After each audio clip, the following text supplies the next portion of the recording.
네, 첨단 게라시교회는 한 해 동안 언약의 주님을 바라보는 교회라는 표어를 가지고 1년을 진행해 가고 있습니다. 성경은 한마디로 언약책입니다. 그러므로 우리는 성경을 읽을 때 언약의 관점으로 읽어야 하는 것입니다. 성경을 언약의 관점으로 읽는 것을 함께 나누기 위해서 저는 1년 동안 성경의 뼈대가 되는 여러 언약들을 살펴보았습니다. 원실 복음부터 시작하여서 노아와 맺으셨던 하나님의 언약, 그리고 아브라함과 맺으셨던 횃불 언약, 그리고 모세와 이스라엘 백성들과 맺으셨던 시내산 언약, 그리고 다윗과 맺으셨던 다윗 언약을 살펴보았고, 오늘은 예레미야가 바라보았던 새 언약, 신약 시대를 바라보는 새 언약에 대해서 나누어 보려고 합니다. 예레미야 선지자는 구약 시대의 사람입니다. 그러니까 옛 언약에 속해 있던 사람입니다.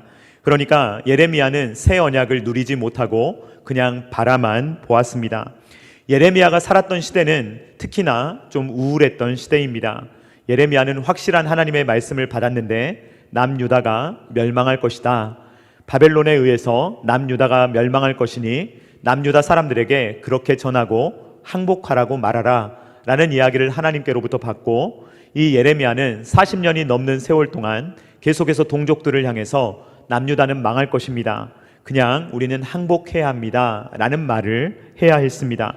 그래서 40년 동안 남유다가 망할 때까지 40년의 시절을 사역을 할 때 예레미야는 너무 많이 울었기 때문에 이 예레미야를 눈물의 선지자다라고 부르기도 합니다. 그런데 하나님께서는 이 예레미야 선지자에게 밝은 미래가 있다. 장차 오는 어떤 시대에 그때 새 언약이 오는데 그때는 지금과 완전히 다른 시대가 온다라는 것을 하나님께서 예레미야에게 바라보게 하십니다. 예레미야 31장 31절 말씀 같이 읽어보도록 하겠습니다. 시작. 여호와의 말씀이니라. 보라, 날이 이르리니 내가 이스라엘 집과 유다 집에 새 언약을 맺으리라. 아멘. 예레미야는 약속을 받았습니다. 그런데 이 약속이 언제 이루어질 거라는 말씀은 안 주셨습니다.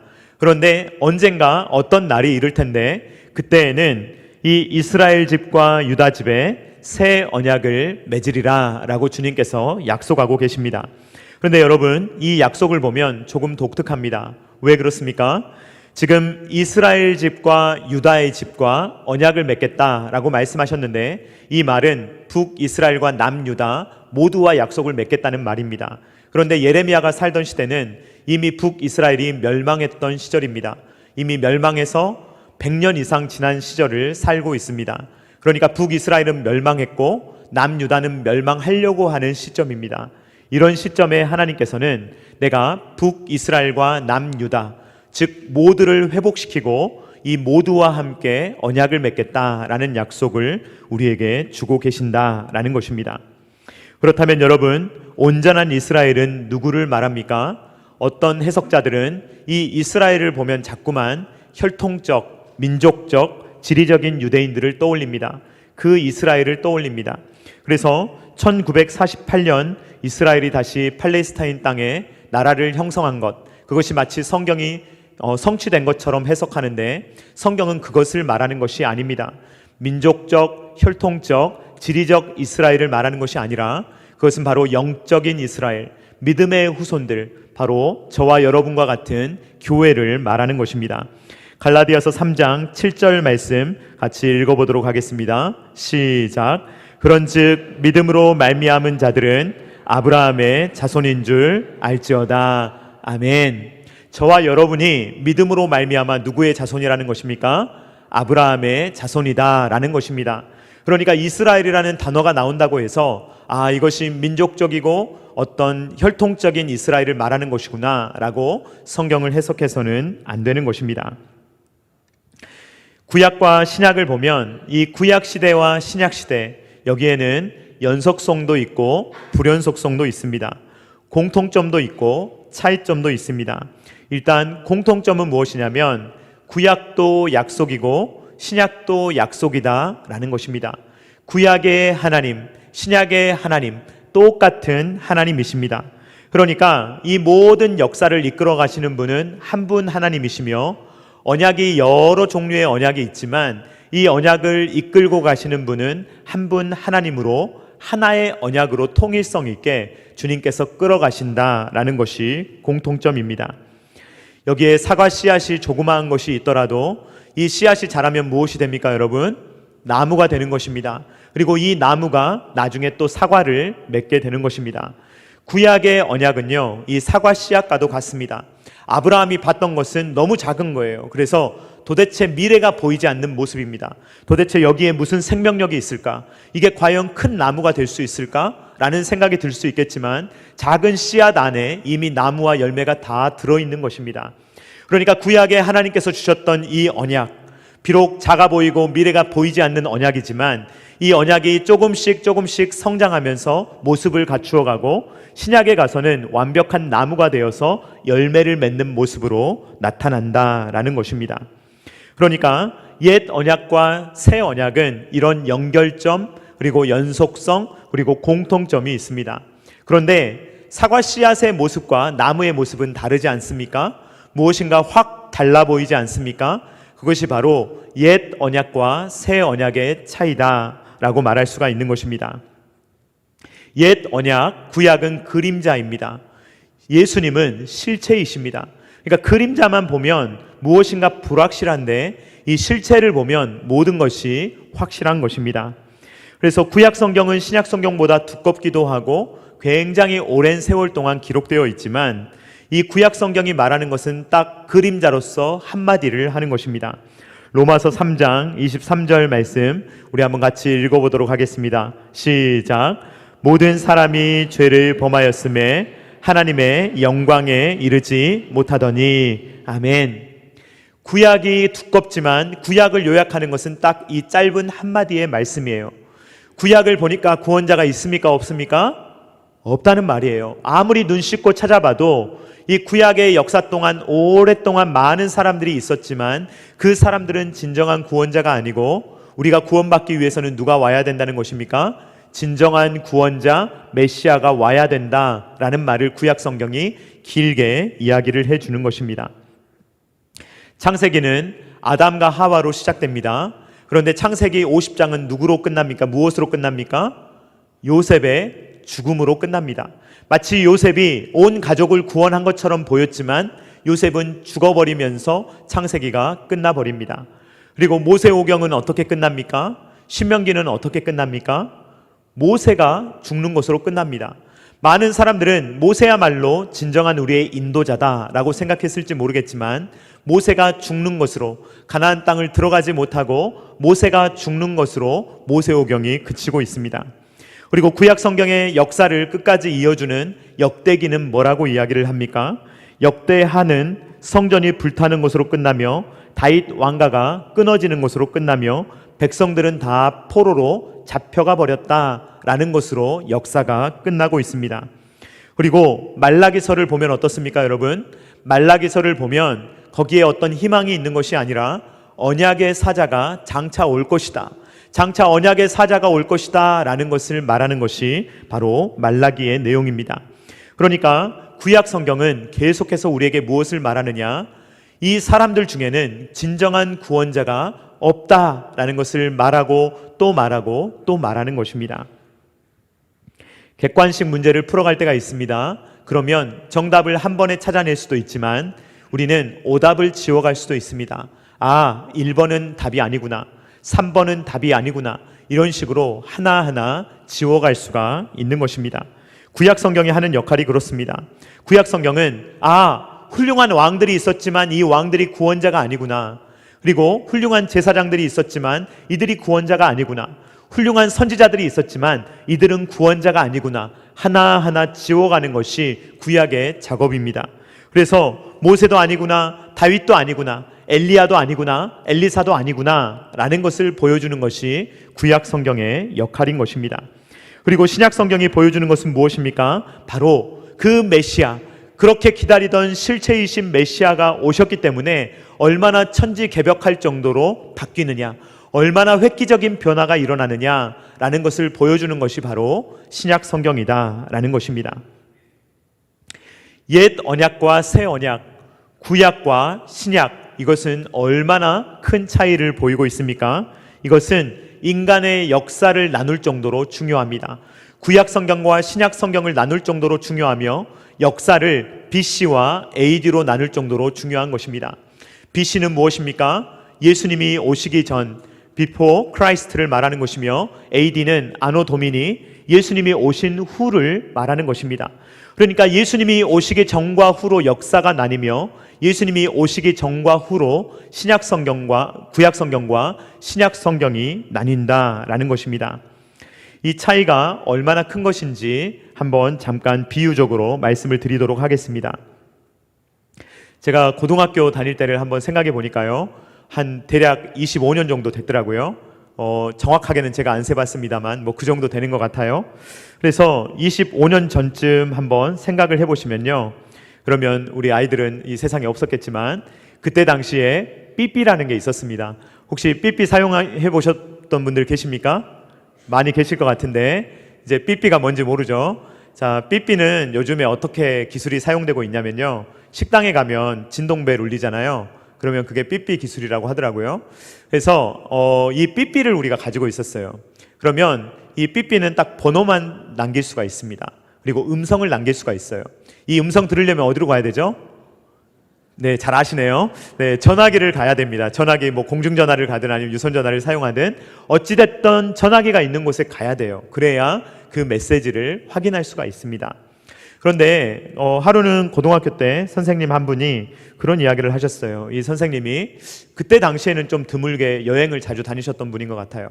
그러면서 미국도 다녀오시고 유럽도 다녀오시고 좀 이제 선진국이 어떻게 사는가를 좀 보고 오시더니 이제 저희한테 해주시는 말씀이에요. 이제 두 가지를 말씀하셨는데 첫 번째는 이런 말씀을 하시더라고요. 물을 사 먹을 거다. 나중에는 물을 사 먹을 거고 작은 페트병에 물을 팔면 그걸 사람들이 사 먹을 거다. 그런 이야기를 했는데 저하고 친구들이 약간 비웃었던 기억이 나요. 물을 다 사 먹는다고, 돈을 주고 물을 사 먹는다고 하면서 막 약간 웃었던 기억이 납니다. 그때 당시에 물 사드시는 분은 거의 안 계셨거든요. 그런데 이미 해외에서는 좀 물을 많이 사서 마셨던 것 같아요. 그러니까 장차 물을 사 먹는 시대가 올 거다라는 이야기를 하셨어요. 그리고 그 선생님이 또 한마디 하셨는데 아마 이런 작은 이런 전화기를 각자 주머니에 하나씩 갖고 다닐 거다. 뭐 그런 이야기를 하시더라고요. 그래서 그때는 그런 이야기에 대해서 잘 이해를 못했었던 것 같아요. 그런데 이제 요즘에 보면 우리가 다 하나씩 들고 다니지 않습니까? 한 20여 년 전만 생각해 보시면요, 얼마나 세상이 많이 바뀌었는지 한번 생각해 보십시오. 불과 얼마 전만 해도 우리는 은행에 다 가서 업무를 봤어야 되는데 요즘은 핸드폰으로 다 하지 않습니까? 스마트폰으로 모든 것을 하지 않습니까? 이제 시대가 엄청나게 변한 거예요, 사실. 자, 여러분들 여보세요 할 때 혹시 손 모양을 어떻게 하십니까? 혹시 어떻게 하십니까? 네, 이렇게 하시면 연식이 있는 분들입니다. 이렇게 돼 있었잖아요, 전화기가. 그죠? 뭐 이렇게 놓여 있든지. 이제 전화기를 생각하시면 이게 먼저 떠올리시면 옛날에 이 전화기를 사용하셨던 분들이에요. 근데 이제 아마 저기 앉아 있는 우리 친구들은 아마 이런 전화기만 봤을 거예요. 집 전화를 요즘에는 안 쓰니까요. 이런 전화기 구경이 어렵습니다. 공중전화도 구경하기 어렵죠. 요즘은 제가 가르쳐 드릴게요. 이렇게 해야 신세대입니다. 여보세요, 이렇게 하셔야 됩니다. 네, 그래서 어디 가서 이러지 마십시오. 그런데 이 전화기를 요즘에 사용하는 것 보면 이 유선 전화기와 무선 전화기가 얼마나 생활에 큰 차이를 가져왔는지 한번 생각해 보세요. 정말 큰 차이거든요. 예전에는 전화를 하려면, 약속을 잡으려면 전화기가 있는 곳에 우리가 갔어야 됐어요. 그렇죠? 그런데 요즘은 우리가 가는 곳에 전화기가 있어요. 내가 가는 어디든지 내가 전화기를 가지고 다니면 거기가 바로 내가 전화를 할 수 있는 장소고, 요즘은 인터넷도 보고 요즘은 뭐 모든 업무를 할 수 있는 하나의 그러한 장이 되었지 않습니까? 그러므로 이 유선 전화기 쓸 때와 무선 전화기 쓸 때의 차이, 편지를 쓸 때와 전화기에 쓸 때의 차이, 이 정도로 획기적인 차이가 있었다는 거예요. 전화기예요. 그런데 이 전화기가 획기적으로 달라요. 이게 바로 언약과 언약인데 옛 언약과 새 언약이 얼마나 획기적으로 다르냐라는 것을 우리에게 말하고 있다는 것입니다. 그러면 이 옛 언약과 새 언약이 얼마나 차이가 나는지 세 가지만 한번 살펴보도록 하겠습니다. 첫 번째는 뭐냐면 하나님과 지속적인 화목이 이루어진다는 거예요. 하나님과 이전에는요, 지속적인 화목이 이루어지지 않았어요. 예전에는 어떻게 해야 됐죠? 예전에는 성막과 성전이 있었습니다. 그래서 죄를 지으면 어떻게 해야 되죠? 그 성전에 찾아가서 내가 짐승을 가지고 가서 거기에서 짐승을 죽이고 그 짐승의 피를 흘려서 죄사함을 받아야 됩니다. 그런데 여러분, 사람은 어떤 존재입니까? 자, 죄사함을 받고 난 다음에 이 성전을 나서면 그때부터 깨끗하게 살아갑니까? 아니면 뒤돌아서면 죄를 짓습니까? 뒤돌아서면 죄를 짓는 게 사람이에요. 그러니까 나오면서 죄를 지어요. 그러면서 또 다시 가야 되는 일이 생기는 거예요. 자꾸만 생기는 거예요. 그러니까 하나님과 지속적으로 화목할 수 있습니까? 없습니까? 없어요. 그러니까 구약 성경의 그 특징 중에 하나는 뭐냐면 반복입니다. 계속 반복해야 돼요. 아침에 제사를 드렸어도 저녁에 드려야 되고요. 상번제를 드렸지 않습니까? 그리고 번제를 드렸더라도 또 드려야 되고 또 화목제 드려야 되고 여러 가지 죄들을 계속 짓기 때문에 반복해서 하나님과 화목해야 되는 그러한 제사가 구약의 제사였습니다. 그런데 예수님께서 오셔서 단번에 완벽한 제사를 드리셨어요. 믿으십니까? 단번에 완벽한 제사를 드리셨습니다. 그러므로 우리는 더 이상 짐승을 잡지 않아요. 더 이상 그런 제사를 드리지 않습니다. 우리는 예배를 해요.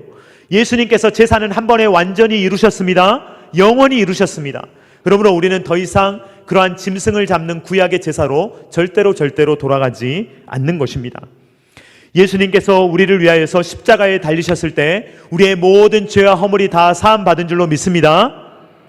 성경이 그렇게 말해요. 그렇다는 거예요. 나한테 잘 안 믿어진다 할지라도 예수님께서 단번에 그 피로 완벽하게 이루셨기 때문에 가능하다는 거예요. 우리가 예수님께 뭐 잘해드리면 우리의 죄를 사해 주십니까? 우리가 교회 헌금 많이 하면 죄를 사해 주십니까? 아니에요. 그런 걸로는 죄를 조금도 사할 수가 없습니다. 우리의 죄사함 받을 수 있는 유일한 길은 예수 그리스도의 보혈입니다. 그것을 예수님께서 우리에게 약속해 주시는데 예레미야 선지자가 그걸 본 거예요. 자, 예레미야 31장 34절 하반절 말씀 우리가 같이 고백하도록 하겠습니다. 시작. 내가 그들의 악행을 사하고 다시는 그 죄를 기억하지 아니하리라. 여호와의 말씀이니라. 아멘. 이 말씀이 저와 여러분들에게 이루어진 줄로 믿습니다. 예레미야는 봤어요. 멀리서 봤어요. 아, 그런 시대가 온다고. 근데 그들의 시대는 아니었어요. 그러나 예수님이 오셨고 예수님께서 십자가를 지시고 부활하심으로 우리의 구원을 성취하셨습니다.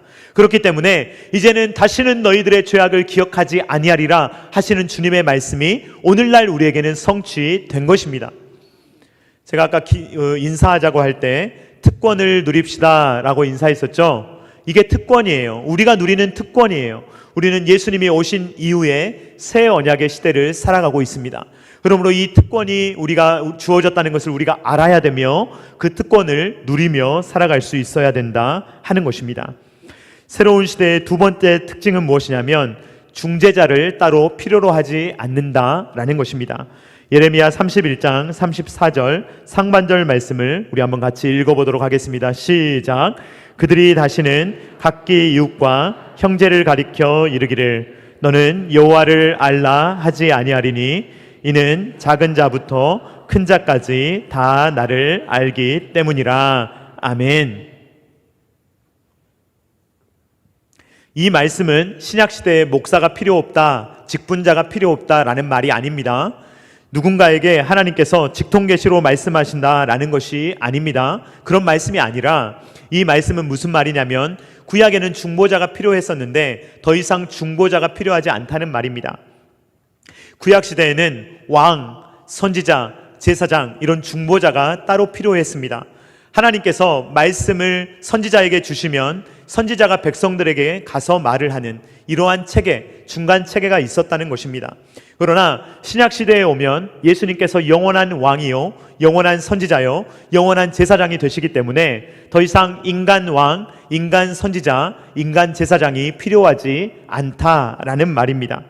이 말은 또 무슨 말이냐면 예수님께서 우리를 위하여서 이 모든 구원 사역을 이루시고 성령 하나님을 보내주셨기 때문에 지금 각자 여러분들에게 누가 임하여 계시는 것입니까? 성령 하나님이 계시는 줄로 믿습니다. 여러분들이 성령 충만하신 줄로 믿습니다. 구약은 그렇지 않았어요. 구약은 한 사람 한 사람에게 성령이 임하지 않으셨습니다. 그런데 이 신약 시대에는 성령 하나님께서 저와 여러분 각자에게 임하셔서 우리의 마음 가운데 역사하시는 것이 바로 신약 시대다라는 것입니다. 저는요, 한 사람도 설득 못합니다. 여러분, 예수님 믿도록 설득 못해요. 여러분들을 설득하는 분은 누구이십니까? 여러분들 안에 계시는 성령 하나님이십니다. 그러면요, 예수님을 믿지 않겠다고 완강하게 부인하시는 분도요, 갑자기 그 마음이 바뀌어요.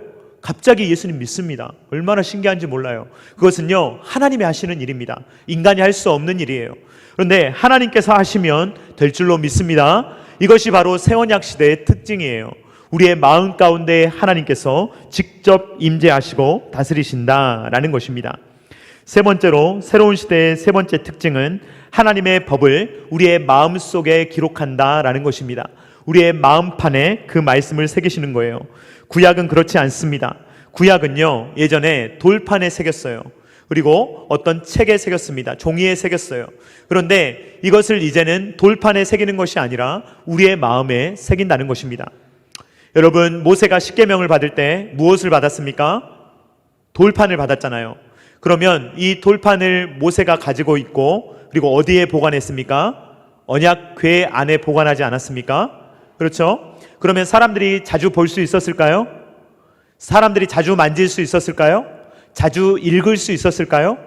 요즘은 우리가 책도 있고 그 다음에 어플로 책도 볼 수 있고 이런 시대지만, 예전에는 이 종이가 귀하던 시대입니다. 종이는 거의 없던 시대입니다. 그러니까 돌에 새겨주셨죠. 그리고 그 적을 수 있는 그러한 것이 짐승의 가죽에 적거나 파피루스에 적거나 그런 시대입니다. 그런데 그런 시대의 백성들이 언약궤가 있다는 것을 알고 돌판이 있다는 것을 알지만 사람들은 그걸 자꾸 접근할 수가 없어요. 그런데 마음에 새겨지면 어떻습니까, 여러분? 우리가 접근할 수 있습니까, 없습니까? 접근할 필요도 없죠. 이미 있으니까. 우리의 마음속에 이미 가지고 있기 때문에 우리가 언약궤 한번 보고 싶다, 우리가 그 율법판 한번 보고 싶다, 그렇게 어디를 찾아갈 필요가 없다는 것입니다. 이미 어디에 있다는 것입니까? 우리의 마음속에 있다라는 것입니다. 이것이 바로 새 언약의 시대입니다. 그렇기 때문에 그 누구도 너는 여호와를 알라라고 따로 말할 필요가 없는 그러한 시대가 온다는 것입니다. 그렇다면 옛 언약의 시대가 있고 새 언약의 시대가 있습니다. 그러면 구체적으로 무엇이 변한 것입니까? 획기적인 변화가 어떻게 일어난 것입니까? 우선 우리가 생각해야 될 것은, 자, 언약의 내용은 변화됩니까? 변화되지 않습니까? 변화되지 않습니다. 율법은 변합니까? 변화되지 않습니까? 변화되지 않습니다. 어떤 율법이 변화되지 않는 거예요. 예를 들어서 오늘날 십계명 안 지켜도 됩니까? 오늘날은 신약 백성이니까 우리가 십계명 안 지켜도 됩니까? 아니지 않습니까? 오늘날도 지켜야 합니다. 그러니까 내용은 그대로예요. 자, 그렇다면 사람이 획기적으로 변했습니까? 구약 사람들은 다 나쁜 사람들이고 신약 사람들은 좋은 사람들입니까? 아니죠. 둘 다 아니죠. 그러면 무엇이 변한 것입니까? 내용도 변한 것이 아니고 사람의 질이 달라진 것도 아닌데, 예수님이 오심으로 말미암아 어떤 획기적인 변화가 일어난 것입니다. 그러면 구체적으로 어떤 변화가 일어나게 되었습니까? 예레미야 31장 33절 말씀 우리 한번 같이 읽어보도록 하겠습니다. 시작. 그러나 그날 후에 내가 이스라엘 집과 맺을 언약은 이러하니 곧 내가 나의 법을 그들의 속에 두며 그들의 마음에 기록하여 나는 그들의 하나님이 되고 그들은 내 백성이 될 것이라. 여호와의 말씀이니라. 아멘. 하나님이 기록하시는 장소, 그리고 하나님께서 기록하시는 방식이 변화되는 것을 우리는 보게 됩니다. 언약의 내용은 똑같은데 율법을 기록하는 판이 달라집니다.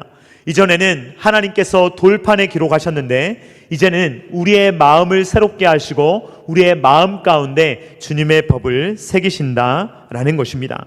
그렇다면 이 법이 변화되지 않는 것입니다. 여러분, 사람이 잘 변하는 것 같습니까? 변하지 않는 것 같습니까? 네, 사람 잘 안 변하는 것 같죠. 네, 사람들이 잘 변하지 않습니다. 그런데요, 성격도 잘 변하지 않지만, 성향도 잘 변하지 않지만 진짜 변하지 않는 것 중에 하나가 뭐냐면, 가장 변하지 않는 거죠. 그것은 바로 인간의 죄성입니다. 그러니까 인간이 죄를 짓고 나서 죄성이 마음속에 있으면요, 그 죄성은 지워지지 않고 아예 인이 박혀 있는 거예요. 아예 판이 박혀 있는 거예요. 그래서 예레미야는 이렇게 이야기합니다. 예레미야 13장 23절 말씀 우리 한번 같이 읽어보도록 하겠습니다. 시작. 구스인이 그의 피부를, 표범이 그의 반점을 변하게 할 수 있느냐? 할 수 있을진데 악에 익숙한 너희도 선을 행할 수 있으리라. 아멘. 이 말은 할 수 없다는 말이죠. 그러니까 구스인, 아프리카에 사는 그 피부가 검은 사람이 그 검은 피부가 달라질 수 있겠느냐라는 말이에요.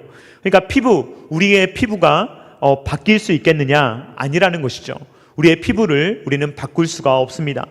마이클 잭슨이 백인이 되고 싶어서 막 흑인을 피부를 다 바꿔버렸잖아요.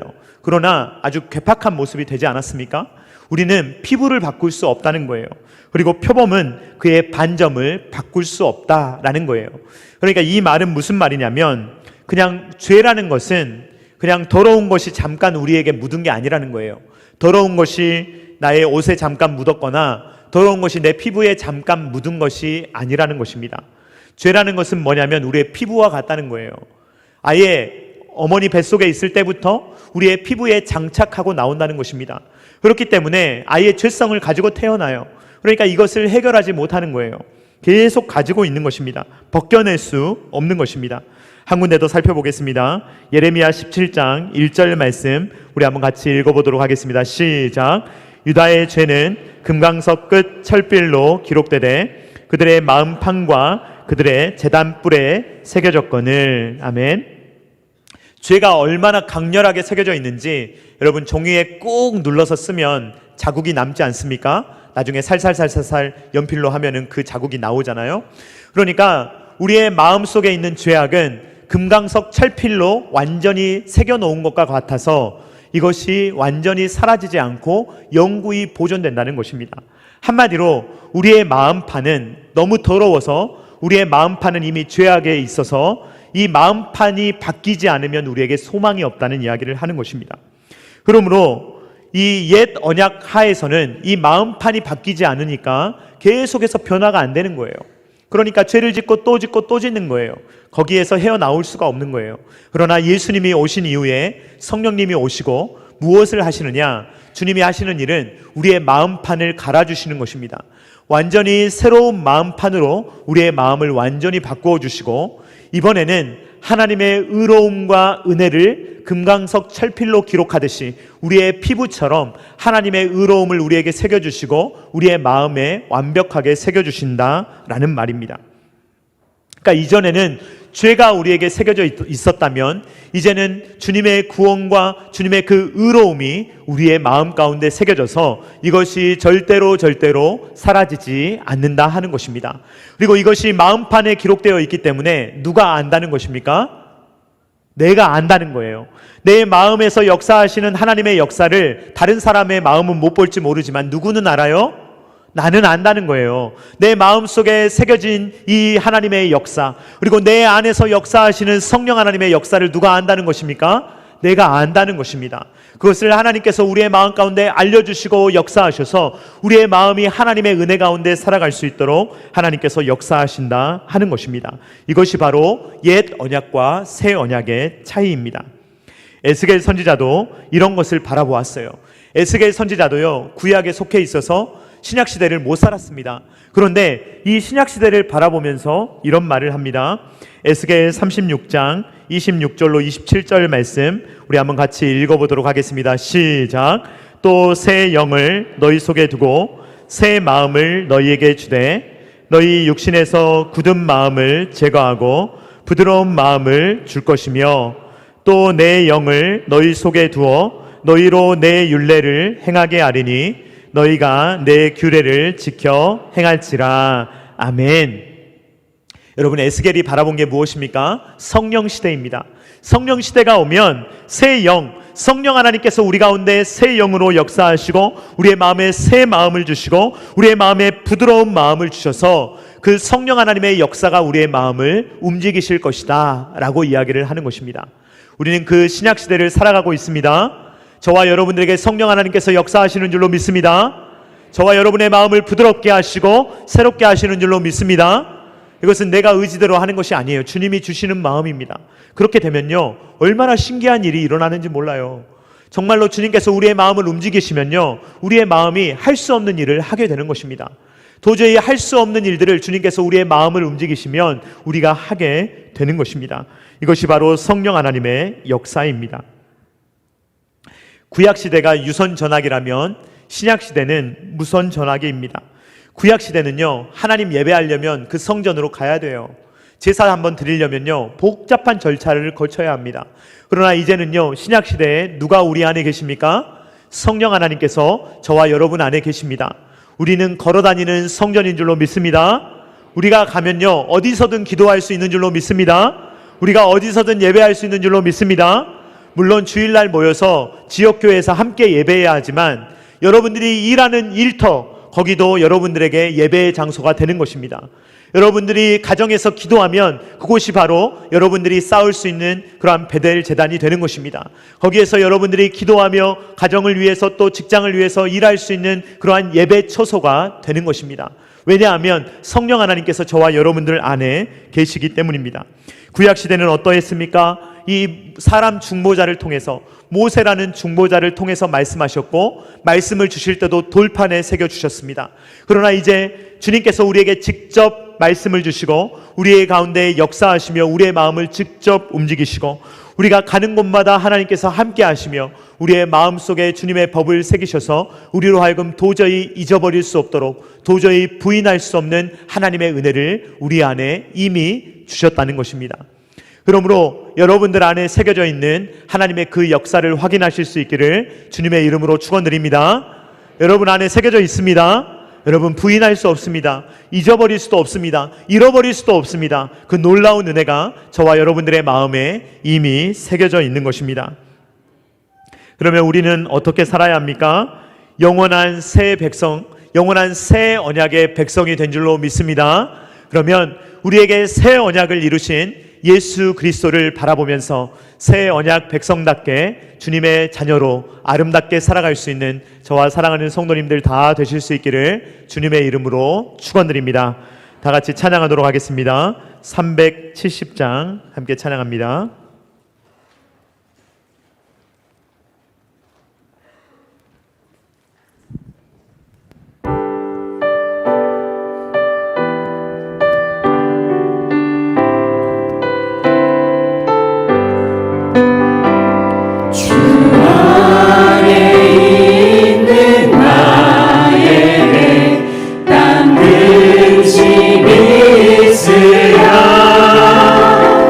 진짜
시간에 우리 함께 기도하기를 원합니다. 이 시간에 기도할 때 주님께서 우리에게 새 언약의 복을 주셨다라는 것을 기억하며 주님께서 우리에게 얼마나 큰 특권을 주셨는지 우리가 이 시간에 기억하며 살아가기를 원합니다. 예수님께서 오셔서 완전한 영원한 그 화목을 단번에 이루심으로 말미암아 우리의 죄를 기억하지 아니하고 우리를 의롭다 칭하신 줄로 믿으며 우리가 이 시간에 살아갈 때 의로운 자로 살아가기를 우리가 기도하기를 원합니다. 또한 우리가 반복적으로 주님 앞에 나가는 것이 아니라 주님께서 우리 가운데 완전한 제사를 이루셨기 때문에 우리는 늘 주님과 연합되어 있으며 늘 주님과 연결되어 있다는 것을 기억하며 하나님께 감사하는 삶을 살아갈 수 있도록 새 언약의 백성답게 살아갈 수 있도록 우리의 마음에 새겨주신 그 놀라운 언약을 기억하며 살아갈 수 있는 새 언약의 백성들 될 수 있도록 주님 도와달라고 다 같이 주여 한번 외치고 기도합니다. 주여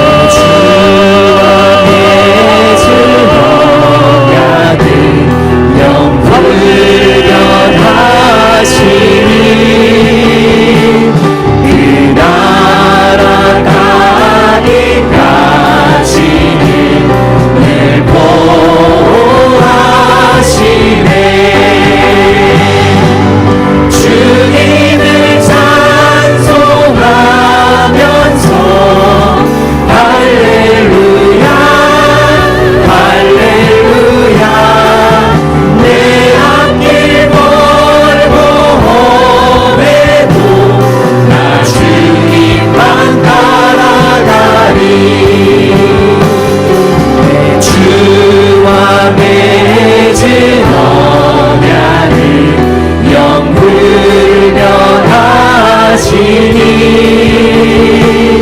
그 나라 가기까지는 늘 보호하시네.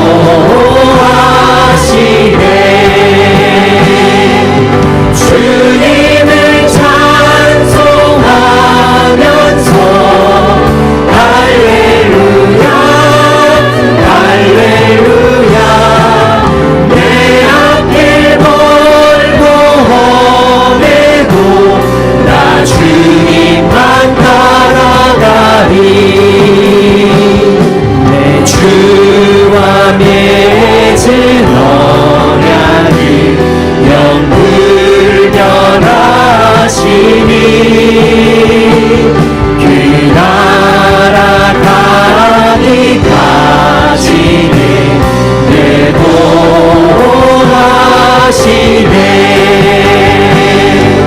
주님을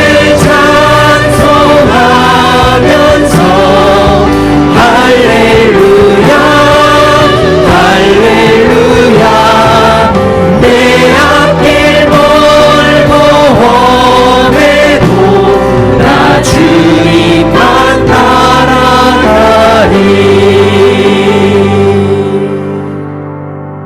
사랑하는 하나님 아버지 감사를 드립니다. 올 1년 동안 우리가 언약에 대해서 살펴보게 하여 주시오며 오늘은 새 언약에 대해서 우리가 말씀을 나눌 수 있도록 인도하여 주시니 감사를 드립니다. 옛 언약과 새 언약이 얼마나 다른지 예수님께서 이 일을 위해서 친히 오셨으며 우리를 위해서 이 영원한 화목을 이루시며 우리에게 직접 역사하시며 우리의 마음판에 은혜를 새기기 위해서 예수님께서 십자가에서 못 박히시며 죽으시며 물과 피를 다 흘리시며 성령 하나님을 우리에게 보내주심으로 말미암아 새 언약을 이루어 주셨음을 우리로 하여금 알게 하시니 감사를 드립니다. 아버지 하나님, 이 놀라운 은혜를 우리가 알게 하여 주시오며 이 놀라운 이 은혜를 누리며 살아갈 수 있도록 아버지 하나님 함께하여 주시옵소서.